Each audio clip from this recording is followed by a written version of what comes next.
So picture this. A drone is just flying over the coast of New South Wales, Australia, right?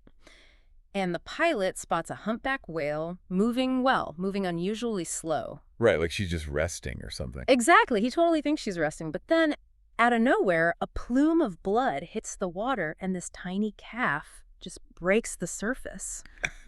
Welcome to today's deep dive, where we're unpacking a really wild piece from Discover Wildlife. Yeah, it's a great piece. It really is. And our mission today is basically exploring how a seemingly routine drone flight captured this monumental scientific breakthrough. Yeah, so the pilot, his name is Alexander Forrest.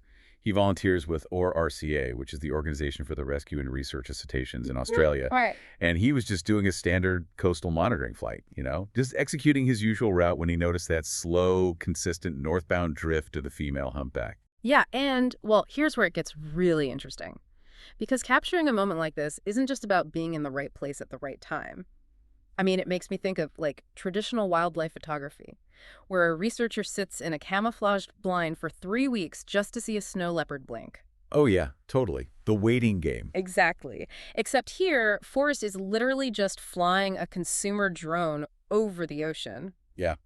So, I mean, is this just a statistical anomaly, like a lucky shot? Or is it genuinely difficult to witness marine mammal birth in the wild? Well, what's fascinating here is the sheer rarity based on the actual mechanics of observation. I mean, this is only the fourth complete humpback birth ever caught on video. Wait, really? Only the fourth? Yeah, the fourth ever. And it's the very first one filmed by a drone. Because historically, if you wanted to film pelagic whales, you needed a boat or a helicopter. Right, which are loud. Exactly. They're incredibly loud. Yeah. And childbirth is, as you can imagine, a highly vulnerable state.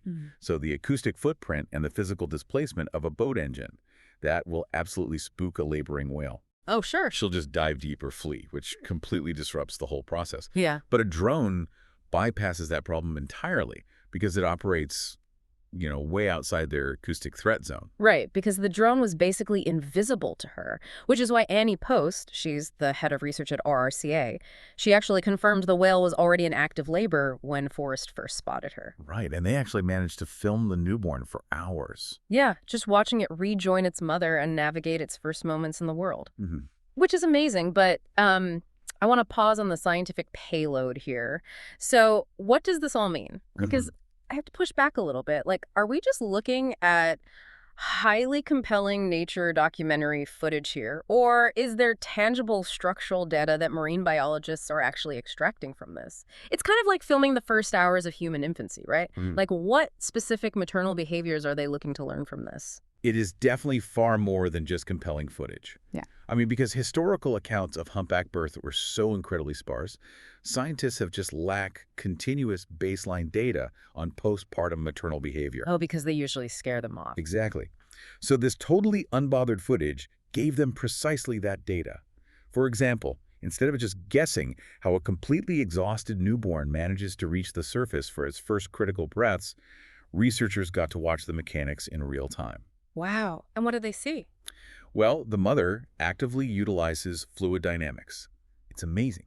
She positions her massive body underneath the calf, and she uses her slipstream to essentially act as a hydrodynamic elevator. A hydrodynamic elevator. That is wild. She literally pulls the calf to the surface in her wake, which means the newborn doesn't actually have to expend its own minimal energy reserves just to take a breath. Okay, let's unpack this for a second. That means we're observing this learned or maybe instinctual energy conservation tactic that we just couldn't accurately model before. Because our previous observation methods kept scaring the animals off before they could do it. Right. And that highlights something so crucial for you listening right now.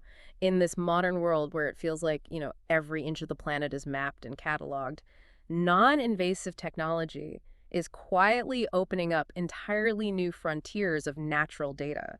Yeah, we are finally observing animals on their own terms. Exactly. The shift from invasive to passive observation, it fundamentally changes the integrity of the behavioral data we collect. Yeah, when we aren't intruding on the environment, the animals actually reveal how they survive. Which leaves you with a pretty staggering implication to mull over.